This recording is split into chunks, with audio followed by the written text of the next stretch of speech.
कैरीचं चटकदार लोणचं पाहिलं ना की तोंडाला पाणी सुटतं. या उन्हाळ्यामधला सुखद अनुभव काय असेल तर ते म्हणजे कैरीचं ताजं ताजं चटकदार भरपूर खार सुटलेलं असं हे रसरशीत लोणचं. वर्षभर टिकणारं तर लोणचं आपण नेहमीच खातो, पण कैरीच्या सीझन मध्ये कैरीचं हे ताजं लोणचं खाण्याची मजा काही वेगळीच आहे. आणि हे असं मस्त जर भरपूर खार सुटलेलं ताजं लोणचं जर तुम्हाला बनवायचं असेल तर व्हिडिओला पटकन एक लाईक करा आणि व्हिडिओ शेवटपर्यंत नक्की बघा. आज आपण साहित्याचं इतकं व्यवस्थित आणि अचूक प्रमाण घेतलं आहे की ज्यामुळे इतकं मस्त रसरशीत लोणचं बनवून तयार होतं. नमस्कार, मी प्रिया, तुमच्या सगळ्यांचं खूप खूप मनापासून स्वागत. सर्वप्रथम इथे मी मस्त अशी ताजी हिरवीगार अशी ही कैरी घेतलेली आहे. बघा, आत्ताच या झाडावरून तोडून आणलेले आहेत. याचं देठ काढल्यानंतर बघा बराचसा चीक यामधून बाहेर येतोय. आत्ताच मी या झाडावरच्या मस्त अशा ताज्या ताज्या कैऱ्या काढून आणलेल्या आहेत. आणि बघा, या कैरीला सुद्धा भरपूर असा चीक निघत आहे. इतक्या मस्त ताज्या आणि रसरशीत कैऱ्या आपल्याला घ्यायच्या आहेत. आता या कैऱ्या सर्वप्रथम आपण धुवून घेणार आहोत. साधारण वजनी प्रमाणात पाहिलं तर अर्धा किलो इतक्या या कैऱ्या आहे. आज आपण अर्धा किलोच्या अचूक प्रमाणामध्ये लोणचं बनवणार आहोत. कैऱ्या या थंड पाण्यामध्ये घालून चांगल्या स्वच्छ अशा धुवून घ्यायच्या, म्हणजे याला काही धूळ माती कचरा लागला असेल, चीक लागला असेल तर ते निघून जातं. आणि त्यानंतर एखाद्या सुती कापडाने स्वच्छ अशा कोरड्या करून घ्यायच्या आहेत. इथे पाण्याचा जरा सुद्धा अंश नको. चॉपिंग पॅड, हात, कैरी किंवा आपण जे काही साहित्य वापरू ते सगळं कोरडं असावं. दोन्ही कैऱ्या मी व्यवस्थित अगदी कोरड्या करून घेतल्या आहेत. आता इथे जी सुरी वापरली आहे ती सुद्धा स्वच्छ आणि कोरडी आहे. सगळ्या या गोष्टींची काळजी घेतली तर आपलं लोणचं महिनोन-महिने अगदी व्यवस्थित टिकतं. आता देठाचा भाग काढून घेतला आणि कैरीचे लहान लहान फोडी तयार करणार आहोत. या कैरीमध्ये अजूनही कडक असा जो बाठा असतो तो तयार झाला नाहीये, हलकासा असा तयार होतोय. थोडंसं हे असं टणक लागत आहे. बघा, पूर्णतः बाठा तयार झालेला नाहीये.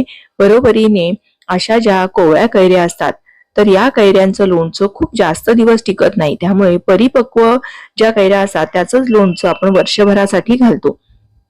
आता हे आपण ताजं ताजं लोणचं आणि तात्पुरतं बनवतोय, त्यामुळे मी परिपक्व कैऱ्या घेतल्या नाहीत. तरी सुद्धा बघा, याला असं थोडासा बाठा तयार झालेला आहे.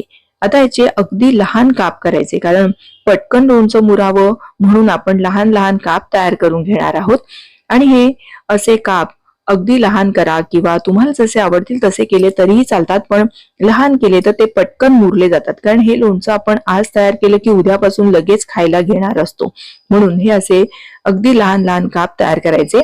जर काही हा असा कोळीचा भाग कुठे शिल्लक राहिला असेल तर तो सुद्धा सगळा काढून घ्यायचा. आणि या पद्धतीने असे लहान लहान काप आपण सगळ्या दोन्ही कैरींचे तयार करून घेणार आहोत. आता हे काप एका भांड्यामध्ये असे काढून ठेवायचे.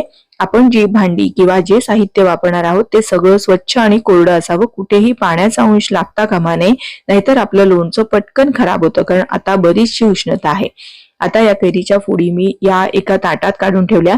याला आपल्याला हळद मीठ वगैरे लावायचं नाही, कारण आपण हे तात्पुरतं लोणचं करतोय की नाही, त्यामुळे हळद मीठ न लावता या कैऱ्या अशाच ठेवून द्यायच्या आहेत. तोवर आता आपण काय करूया, इथे एक मसाला तयार करू.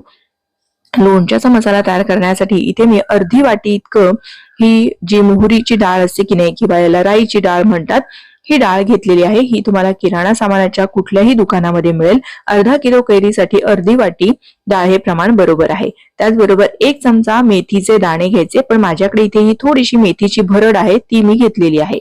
त्यानंतर 1 चमचा बडीशेप घ्यायची आहे आणि अर्धा चमचा हळद घ्यायचा आहे.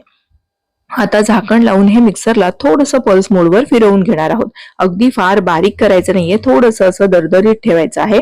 आता एक मोठं काचेचं किंवा मग सिरॅमिकचं जर भांड असेल तर ते घ्यायचं आणि त्या भांड्यामध्ये शक्यतोवर लोणचं घालायचं. आता हे आपण तयार केलेला मसाला हा असा पसरवून घेतला.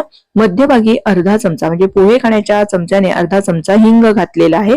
आणि साधारण पाऊण वाटी इतकं मी आपली नेहमीची जी आमटीची वाटी असते त्या वाटीने पाऊण वाटी इतकं तेल चांगलं असं गरम करायला ठेवले. हे मी शेंगदाणा तेल घेतलेलं आहे. आता हे चांगलं असं कडकडीत गरम झालं पाहिजे. म्हणजे बघा, यामध्ये मोहरीचे दाणे टाकले तर ते छान असे तडतडले गेले आहेत.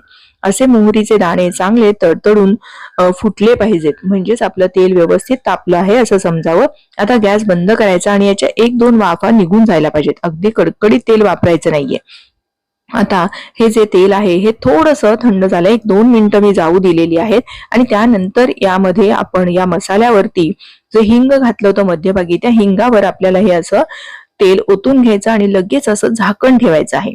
असं केलं म्हणजे काय होतं, तर हिंगाचा सुवास छान या लोणच्यामध्ये मुरला जातो. म्हणून पटकन असं हिंगावरती गरम तेल ओतलं की लगेच हे झाकण ठेवायचं आहे. बरोबरीने आपण बघा बाकीचे सगळे मसाले अजिबात गरम केले नव्हते किंवा असे भाजून घेतले नव्हते, म्हणून हे गरम गरम तेल ओतलं की लोणचं आपलं जास्त दिवस टिकतं.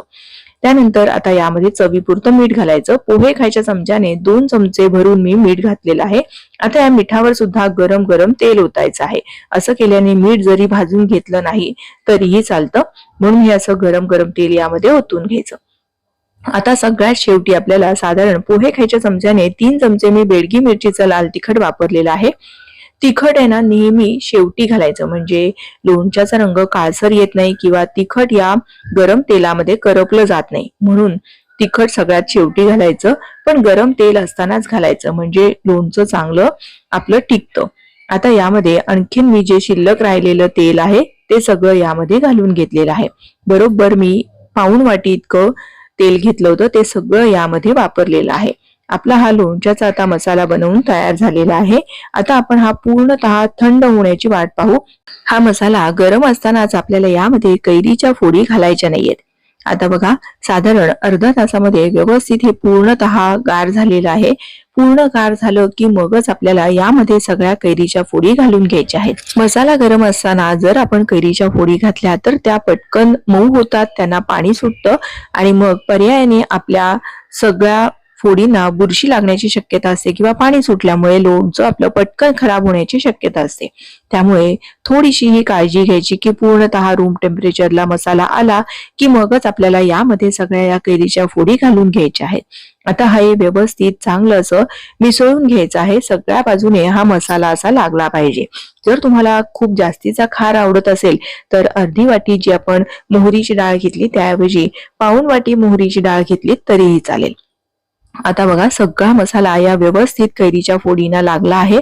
आता या चमच्याने ह्या कैरीच्या फोडी अशा चांगल्या घट्ट अशा दाबून ठेवायच्या आहेत. व्यवस्थित हे असं दाब देऊन मग यावर आपल्याला एखादं झाकण ठेवायचं आहे.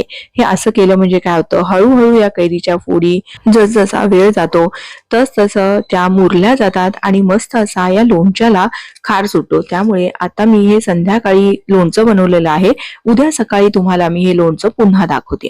बघा दुसऱ्या दिवशी म्हणजे साधारण 12 ते 14 तास आता इथे झालेले आहेत आणि बघा एकदाच फक्त मी हे रात्री पुन्हा खालच्या फोडी वरच्या फोडी खाली असं करून पुन्हा दाब देऊन असंच ठेवलं होतं. हळूहळू या लोणच्याच्या फोडी छान अशा या खारामध्ये मुरल्या गेलेल्या आहेत आणि बघा बऱ्यापैकी याला खार सुटलेला आहे आणि जे आपण तेल घातलं होतं ते असं बऱ्यापैकी वर आलेलं आहे. बघा काय मस्त असं खार सुटलेलं हे आपलं लोणचं एका दिवसामध्येच बनवून तयार झालेलं आहे. आता काय झालंय बघा, हवेमध्ये बरीचशी उष्णता आहे, प्रचंड उन्हाळा आहे. खरं तर लोणच्याला ना थोडासा थंडावा लागतो, म्हणूनच आपण पहिला पाऊस पडला की मग जरा वातावरण गार होतं आणि त्यानंतरच वर्षभर टिकणारं कैरीचं लोणचं घालत असतो. म्हणून हे लोणचं आता आपल्याला थंड जागी ठेवायचं आहे. जिथे कुठे फारशी उष्णता नसेल अशा ठिकाणी ठेवलं तर हे अगदी महिनाभर सुद्धा टिकेल. पण आता सध्या खूप उष्णता असल्यामुळे आपण हे लोणचं बरणीमध्ये भरून मग ते फ्रीज मध्ये ठेवायचं, म्हणजे महिनाभर सुद्धा आपलं हे लोणचं व्यवस्थित टिकतं. मी इथे स्वच्छ एक काचेची बरणी घेतलेली आहे, ती सुद्धा उन्हामध्ये वाळवून घेतलेली आहे, म्हणजे अगदी व्यवस्थित निर्जंतुक केलेली बरणी घ्यायची आणि मग त्यामध्ये हे लोणचं असं भरून ठेवायचं आहे. लोणचं जेव्हा आपण भरतो की नाही त्यावेळेस बघा या पद्धतीने असं त्याच्यावर दाब द्यायचा आहे की जेणेकरून आतमध्ये हवेची पोकळी शिल्लक राहत नाही आणि जे तेल असतं की नाही ते सुद्धा सगळं या लोणच्याच्या वर येतं आणि पर्यायाने लोणचं आपलं अजिबात खराब होत नाही. त्यामुळे हे असं चांगलं दाब देऊन एकसंध असं लोणचं भरून घ्यायचं. तुम्हाला ही आजची लोणच्याची रेसिपी कशी वाटली हे मला कमेंट करून नक्की सांगा. व्हिडिओ आवडला असेल तर एक लाईक करा, तुमच्या मैत्रिणींना नातेवाईकांना जास्तीत जास्त शेअर करा. अशा छान छान प्रमाणबद्ध रेसिपीज पाहण्यासाठी प्रियाज किचनला सबस्क्राईब करा आणि बाजूला असलेले बेल आयकॉन सुद्धा प्रेस करा. धन्यवाद.